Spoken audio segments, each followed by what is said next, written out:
Second Part, Chapter 17. From Cape Horn to the Amazon. How I got onto the platform I'm unable to say. Perhaps the Canadian transferred me there, but I could breathe. I could inhale the life-giving sea air. Next to me, my two companions were getting tipsy on the fresh oxygen particles. Poor souls who have suffered from long starvation mustn't pounce heedlessly on the first food given them. We, on the other hand, didn't have to practice such moderation. We could suck the atoms from the air by the lungful, and it was the breeze itself that poured into us this luxurious intoxication. Ah, Conseil was putting in. What fine oxygen! Let Master have no fears about breathing. There's enough for everyone. As for Ned Land, he didn't say a word, but his wide-open jaws would have scared off a shark. And what powerful inhalations! The Canadian drew like a furnace going full blast. Our strength returned promptly, and when I looked around I saw that we were alone on the platform. No crewmen, not even Captain Nemo. Those strange seamen on the Nautilus were content with the oxygen circulating inside. Not one of them had come up to enjoy the open air. The first words I pronounced were words of appreciation and gratitude to my two companions. Ned and Conseil had kept me alive during the final hours of our long death throes, but no expression of thanks could repay them fully for such devotion. "Good Lord, Professor," Ned Land answered me. "Don't mention it. What did we do that's so praiseworthy? Not a thing. It was a question of simple arithmetic. Your life is worth more than ours, so we had to save it." "No, Ned," I replied, "it isn't worth more. Nobody could be better than a kind and generous man like yourself." All right, the Canadian repeated in embarrassment. "And you, my gallant Conseil, you suffered a great deal." "Not too much, to be candid with Master. I was lacking a few throatfuls of air, but I would have gotten by. Besides, when I saw Master fainting, it left me without the slightest desire to breathe. It took my breath away in a manner of—" Confounded by this lapse into banality, Conseil left his sentence hanging. "My friends," I replied, very moved, "we're bound to each other forever, and I'm deeply indebted to you." "Which I'll take advantage of," the Canadian shot back. "Eh?" Conseil put in. "Yes," Ned Land went on, "you can repay your debt by coming with me when I leave this infernal Nautilus." "By the way," Conseil said, "are we going in a favorable direction?" "Yes," I replied, "because we're going in the direction of the sun, and here the sun is due north." "Sure," Ned Land went on, "but it remains to be seen whether we'll make for the Atlantic or the Pacific. In other words, whether we'll end up in well-traveled or deserted seas." I had no reply to this, and I feared that Captain Nemo wouldn't take us homeward, but rather into that huge ocean washing the shores of both Asia and America. In this way he would complete his underwater tour of the world, going back to those seas where the Nautilus enjoyed the greatest freedom. But if we returned to the Pacific, far from every populated shore, what would happen to Ned Land's plans? We would soon settle this important point. The Nautilus traveled swiftly. Soon we had cleared the Antarctic Circle, plus the promontory of Cape Horn.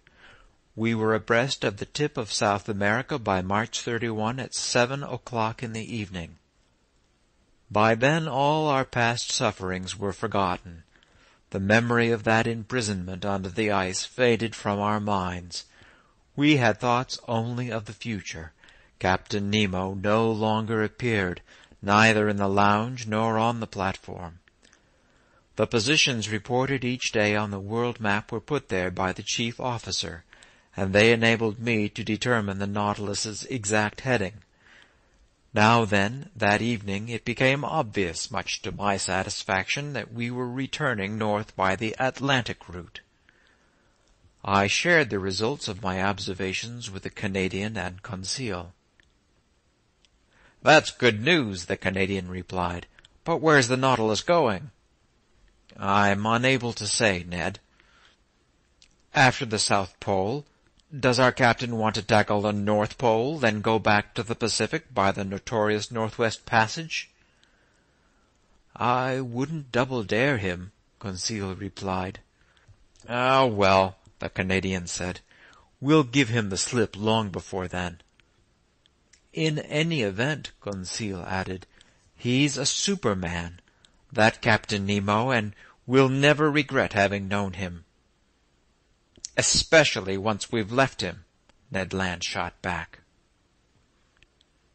The next day, April 1, when the Nautilus rose to the surface of the waves a few minutes before noon, we raised land to the west. It was Tierra del Fuego, the Land of Fire, a name given it by early navigators after they saw numerous curls of smoke rising from the natives' huts. This Land of Fire forms a huge cluster of islands over 30 leagues long and 80 leagues wide, extending between latitudes 53 degrees and 56 degrees south, and between longitude 67 degrees 50 minutes and 77 degrees 15 minutes west. Its coastline looked flat, but high mountains rose in the distance. I even thought I glimpsed Mount Sarmiento, whose elevation is 2,070 meters above sea level. A pyramid-shaped block of shale, with a very sharp summit, which, depending on whether it's clear or veiled in vapor, predicts fair weather or foul, as Ned Land told me. "A first-class barometer, my friend." "Yes, sir, a natural barometer that didn't let me down when I navigated the narrows of the Strait of Magellan." Just then its peak appeared before us, standing out distinctly against the background of the skies. This forecast fair weather, and so it proved. Going back under the waters, the Nautilus drew near the coast, cruising along it for only a few miles. Through the lounge windows I could see long creepers and gigantic fucus plants, bulb-bearing seaweed of which the open sea at the pole had revealed a few specimens. With their smooth, viscous filaments, they measured as much as 300 meters long, genuine cables more than an inch thick and very tough. They're often used as mooring lines for ships. Another weed, known by the name velp, and boasting 4-foot leaves, was crammed into the coral concretions and carpeted the ocean floor. It served as both nest and nourishment for myriads of crustaceans and mollusks, for crabs and cuttlefish. Here seals and otters could indulge in a sumptuous meal, mixing meat from fish with vegetables from the sea, like the English with their Irish stews. The Nautilus passed over these lush, luxuriant depths with tremendous speed. Near evening it approached the Falkland Islands, whose rugged summits I recognized the next day. The sea was of moderate depth, so, not without good reason, I assumed that these two islands, plus the many islets surrounding them, used to be part of the Magellan coastline. The Falkland Islands were probably discovered by the famous navigator John Davis, who gave them the name Davis Southern Islands. Later, Sir Richard Hawkins called them the Maiden Land, after the Blessed Virgin. Subsequently, at the beginning of the 18th century, they were named the Malouines by fishermen from St. Malo in Brittany, then finally dubbed the Falklands by the English, to whom they belong today. In these waterways our nets brought up fine samples of algae, in particular certain fucus plants whose roots were laden with the world's best mussels. Geese and duck alighted by the dozens on the platforms and soon took their places in the ship's pantry. As for fish, I specifically observed some bony fish belonging to the goby genus, especially some gudgeon 2 decimeters long, sprinkled with whitish and yellow spots. I likewise marveled at the numerous medusas, including the most beautiful of their breed, the compass jellyfish, unique to the Falkland Seas. Some of these jellyfish were shaped like very smooth, semispheric parasols with russet stripes and fringes of 12 neat festoons. Others looked like upside-down baskets from which wide leaves and long red twigs were gracefully trailing. They swam with quiverings of their 4 leaf-like arms, letting the opulent tresses of their tentacles dangle in the drift. I wanted to preserve a few specimens of these delicate zoophytes, but they were merely clouds, shadows, illusions melting and evaporating outside their native element. When the last tips of the Falkland Islands had disappeared below the horizon, the Nautilus submerged to a depth of between 20 and 25 meters, and went along the South American coast. Captain Nemo didn't put in an appearance. We didn't leave these Patagonian waterways until April 3, sometimes cruising under the ocean, sometimes on its surface. The Nautilus passed the wide estuary formed by the mouth of the Rio de la Plata, and on April 4 we lay abreast of Uruguay, albeit 50 miles out. Keeping to its northerly heading, it followed the long windings of South America. By then we had fared 16,000 leagues since coming on board in the seas of Japan. Near 11 o'clock in the morning we cut the Tropic of Capricorn on the 37th meridian, passing well out from Cape Frio. Much to Ned Land's displeasure, Captain Nemo had no liking for the neighborhood of Brazil's populous shores, because he shot by with dizzying speed. Not even the swiftest fish or birds could keep up with us, and the natural curiosities in these seas completely eluded our observation. This speed was maintained for several days, and on the evening of April 9 we raised South America's easternmost tip, Cape São Roque. But then the Nautilus veered away again and went looking for the lowest depths of an underwater valley gouged between this cape and Sierra Leone on the coast of Africa. Abreast of the West Indies, this valley forks into 2 arms, and to the north it ends in an enormous depression 9,000 meters deep. From this locality to the Lesser Antilles, the ocean's geologic profile features a steeply cut cliff, 6 kilometers high, and abreast of the Cape Verde Islands. There's another wall just as imposing. Together these 2 barricades confine the whole submerged continent of Atlantis. The floor of this immense valley is made picturesque by mountains that furnish these underwater depths with scenic views.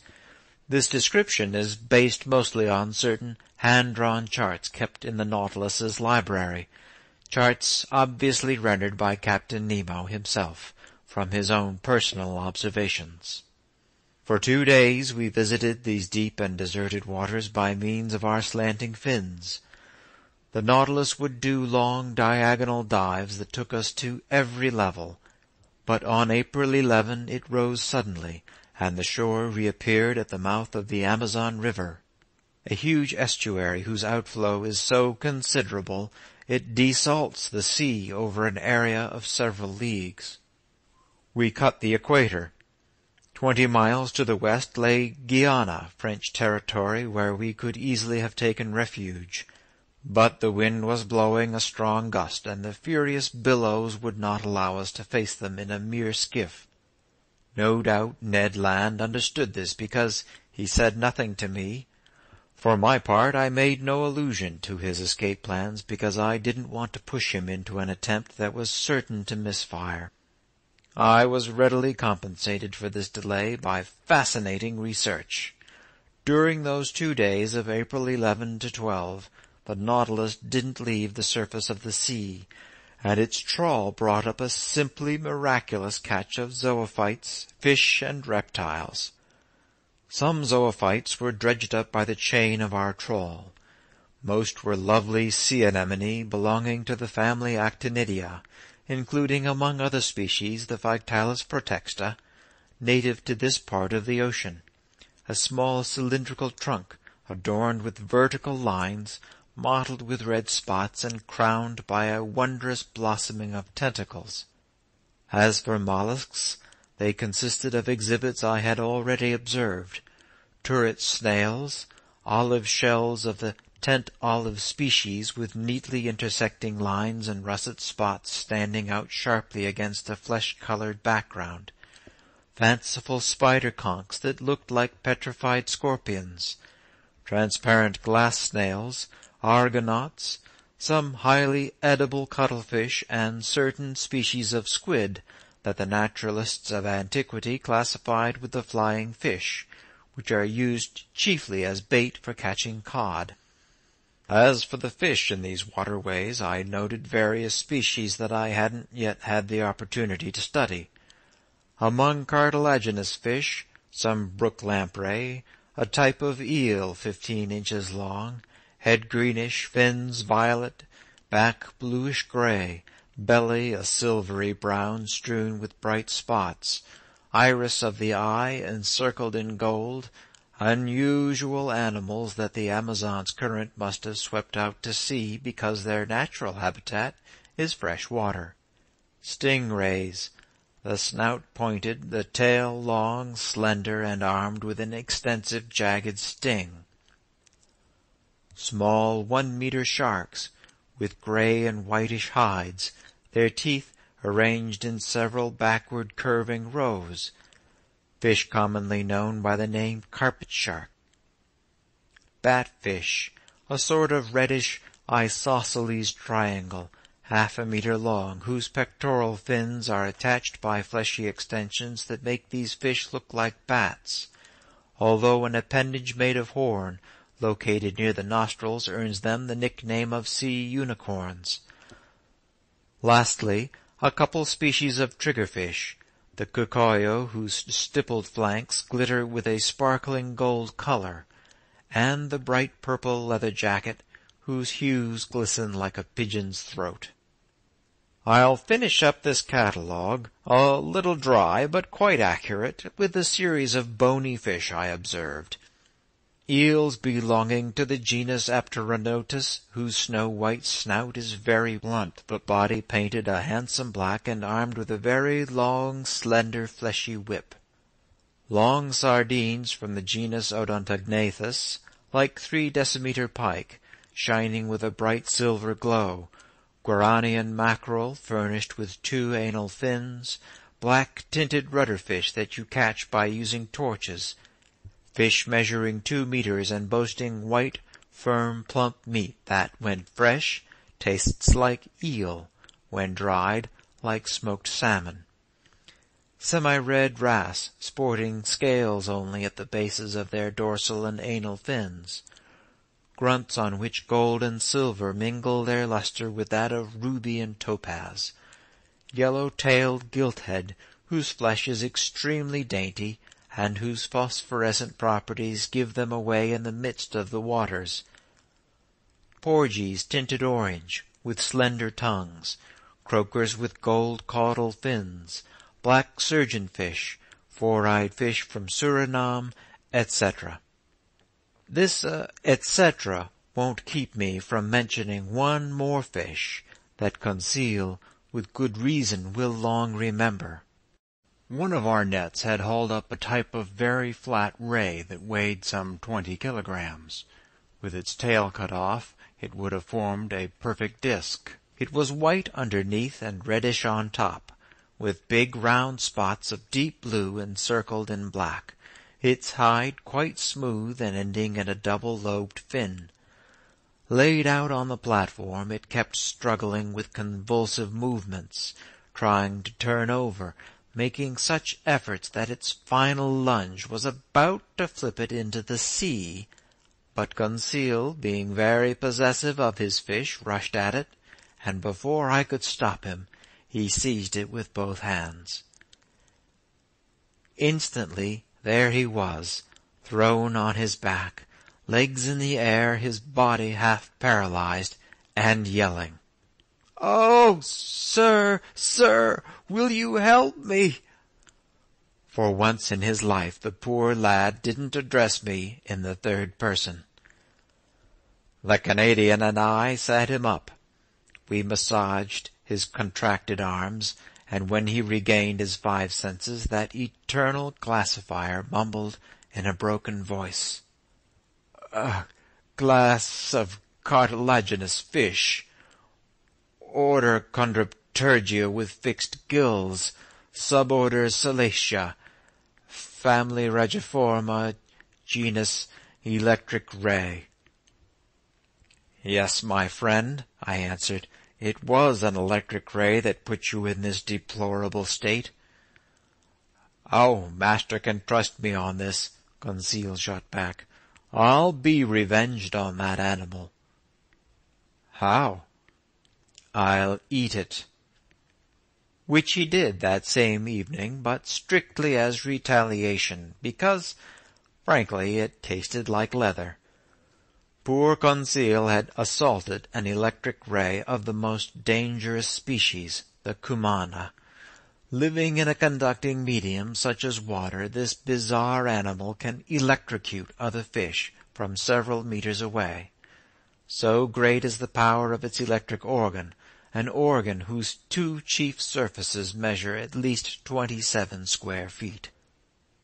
During the course of the next day, April 12, the Nautilus drew near the coast of Dutch Guiana, by the mouth of the Maroni River. There several groups of sea cows were living in family units. These were manatees, which belonged to the order Sirenia, like the dugong and Steller's sea cow. Harmless and unaggressive, these fine animals were 6 to 7 meters long, and must have weighed at least 4,000 kilograms each. I told Ned Land and Conseil that far-seeing nature had given these mammals a major role to play. In essence, manatees, like seals, are designed to graze the underwater prairies, destroying the clusters of weeds that obstruct the mouths of tropical rivers. "And do you know," I added, "what happened since man has almost completely wiped out these beneficial races? Rotting weeds have poisoned the air, and this poisoned air causes the yellow fever that devastates these wonderful countries. This toxic vegetation has increased beneath the seas of the torrid zone, so the disease spreads unchecked from the mouth of the Rio de la Plata to Florida. And if Professor Toussaint is correct, this plague is nothing compared to the scourge that will strike our descendants once the seas are depopulated of whales and seals. By then, crowded with jellyfish, squid, and other devilfish, the oceans will have become huge centers of infection, because their waves will no longer possess these huge stomachs that God has entrusted with scouring the surface of the sea. Meanwhile, without scorning these theories, the Nautilus's crew captured 6 manatees. In essence, it was an issue of stocking the larder with excellent red meat, even better than beef or veal. Their hunting was not a fascinating sport. The manatees let themselves be struck down without offering any resistance. Several thousand kilos of meat were hauled below to be dried and stored. The same day an odd fishing practice further increased the Nautilus's stores, so full of game were these seas. Our trawl brought up in its meshes a number of fish whose heads were topped by little oval slabs with fleshy edges. These were suckerfish, from the 3rd family of the Sabrachian Malacopterygia. These flat discs on their heads consist of crosswise plates of movable cartilage, between which the animals can create a vacuum, enabling them to stick to objects like suction cups. The remoras I had observed in the Mediterranean were related to this species, but the creature at issue here was an Echineusis osteochara, unique to this sea. Right after catching them, our seamen dropped them in buckets of water. Its fishing finished, the Nautilus drew nearer to the coast. In this locality a number of sea turtles were sleeping on the surface of the waves. It would have been difficult to capture these valuable reptiles because they wake up at the slightest sound, and their solid carapaces are harpoon-proof. But our suckerfish would effect their capture with extraordinary certainty and precision. In truth, this animal is a living fishhook, promising wealth and happiness to the greenest fishermen in the business. The Nautilus's men attached to each fish's tail a ring that was big enough not to hamper its movements, and to this ring a long rope whose other end was moored on board. Thrown into the sea, the suckerfish immediately began to play their roles, going and fastening themselves onto the breastplates of the turtles. Their tenacity was so great they would rip apart rather than let go. They were hauled in, still sticking to the turtles that came aboard with them. In this way we caught several loggerheads, reptiles a meter wide and weighing 200 kilos. They're extremely valuable because of their carapaces, which are covered with big slabs of horn, thin, brown, transparent, with white and yellow markings. Besides, they were excellent from an edible viewpoint, with an exquisite flavor comparable to the green turtle. This fishing ended our stay in the waterways of the Amazon, and that evening the Nautilus took to the high seas once more. End of Chapter 17, recorded by Eric Dennison, May 30th, Gardner, Massachusetts.